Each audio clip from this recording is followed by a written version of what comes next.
Hey everyone, today we're going to talk about preparing to pour our concrete slab and the pouring of the concrete slab for our garage apartment. Welcome to Untamed Hearth, where adventures are a way of life and home is a cozy place we snuggle up in between. The boys helped me put up 2-inch foam insulation on the inside of the foundation walls.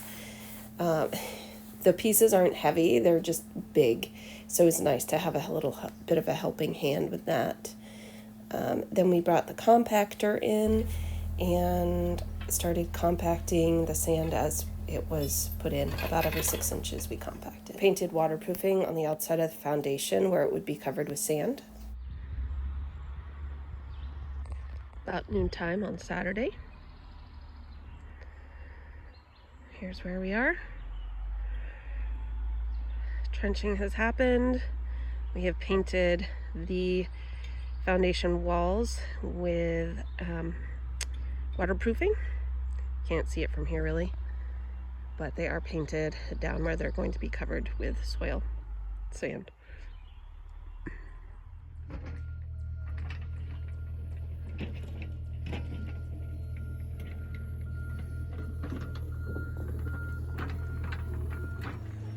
We had so many yards of sand and crushed stone delivered.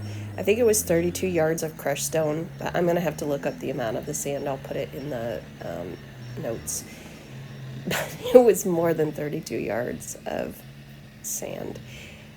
I mean, we had to fill the foundation. So, yeah, it was a lot.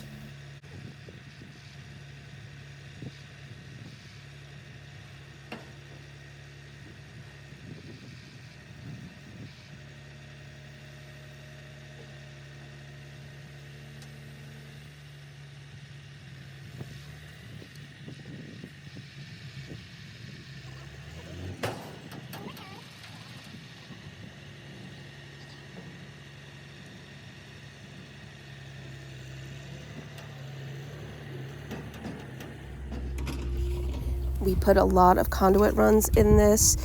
We had to run from the electrical panel to the apartment. We had to run from the propane tank to outside of the garage. We had to run from the well to the garage. We had to run from the barn to the garage.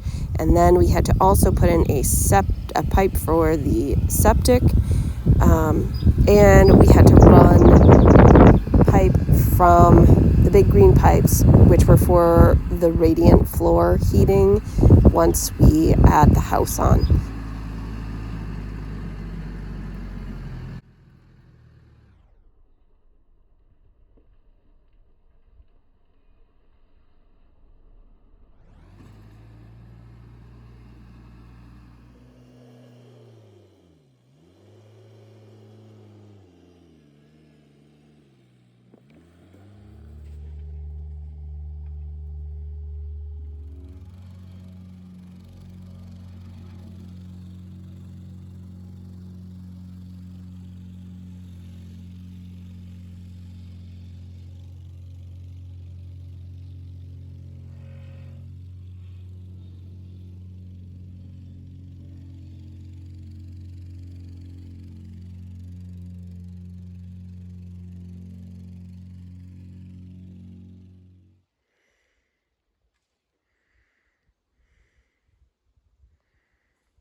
Sunday. Looking different. Piles are gone. Or slowly disappearing.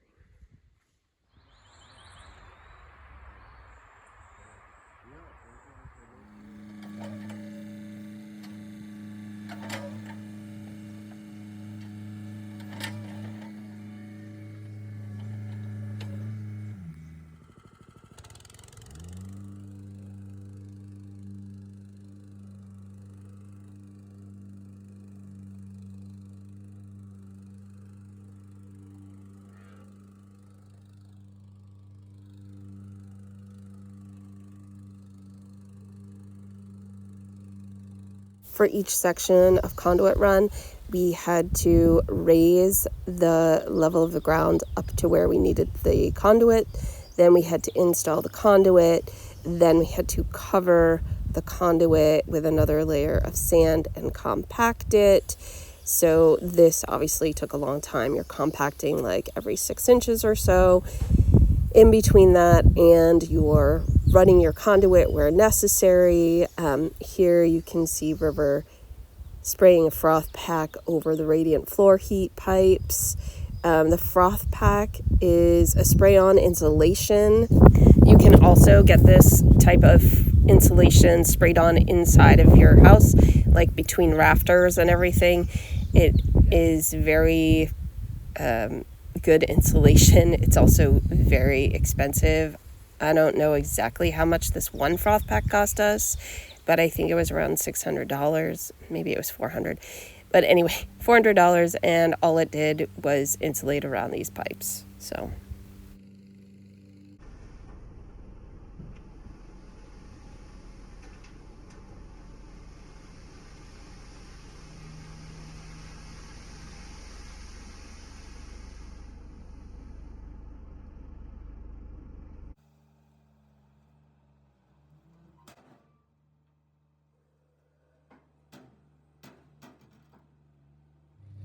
this red line, that is top of sand.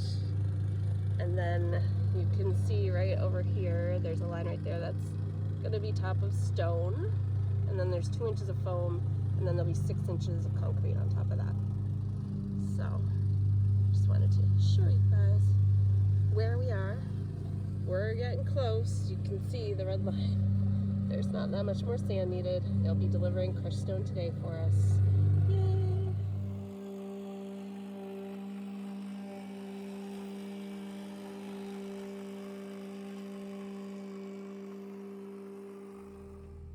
We installed a radon pipe around the inside perimeter of the garage. In Maine, there tends to be a lot of radon in the ground. We also had our well tested for it. It came negative for the well, so we hope the same for the house. But if necessary, what we can do is put a fan on the pipe and direct it outside so it will pull all the radon out. The radon pipe is the white pipe in the corner. So if we find we have radon, we will just direct that pipe outside and put a fan on it to suck everything out from underneath the slab. Hopefully that won't be a problem, but if it is, we are prepared. We put 2-inch foam insulation on top of everything, covered that with plastic, and then put rebar on top of that. You can see right here where we have the orange dots. That's where we're going to put in bolts to hold the walls up. Guys, it is about 6:30 Monday morning, and I am headed up to the property to watch them pour the slab. This cement truck's supposed to be there at 7 o'clock.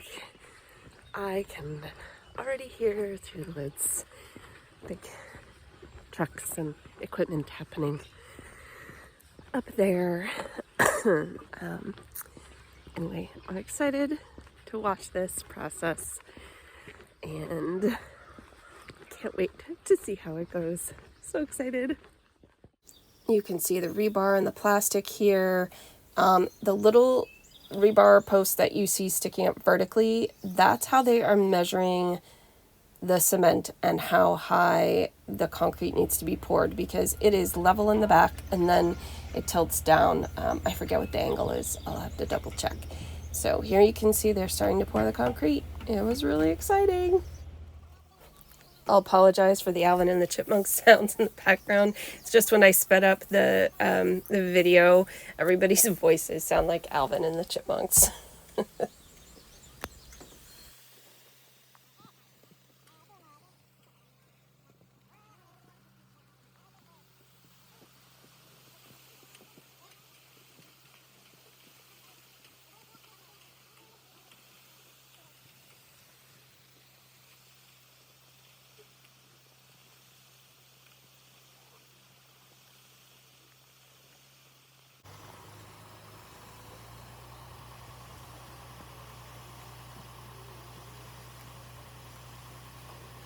River had them put the rebar in anyway.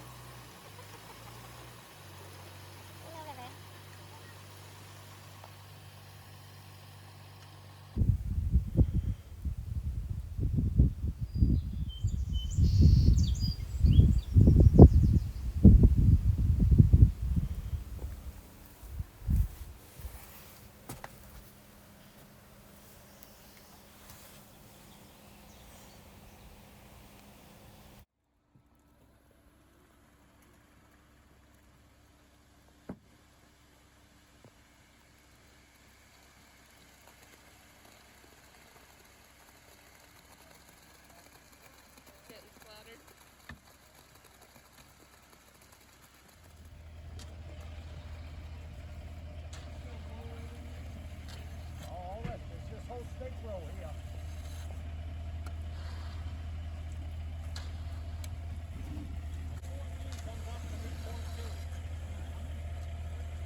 You can go to the ninja line.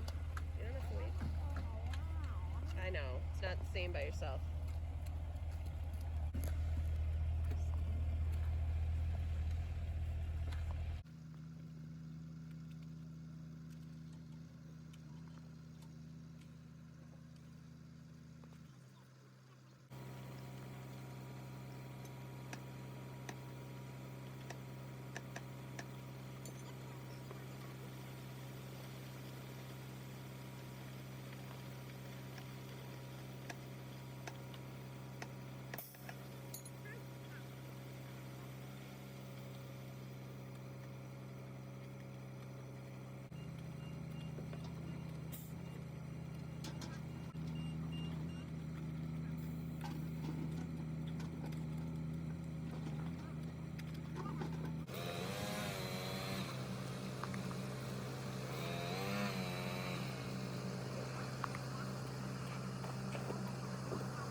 You can see the change in the elevation of the floor. In the back is where we're going to have the mechanical room, the meat cutting room, and the entry to the apartment. And then obviously we want it tilted down so that any water flows back out the garage doors.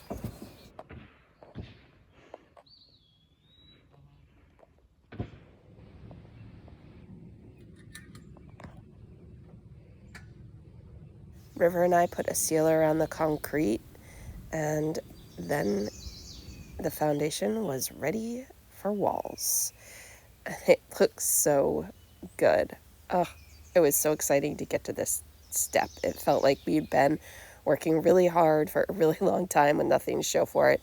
And now all of a sudden, here we are with a concrete pad ready for walls up. Check out our video about putting up the walls on the first floor and hit that subscribe button so you can see what happens next.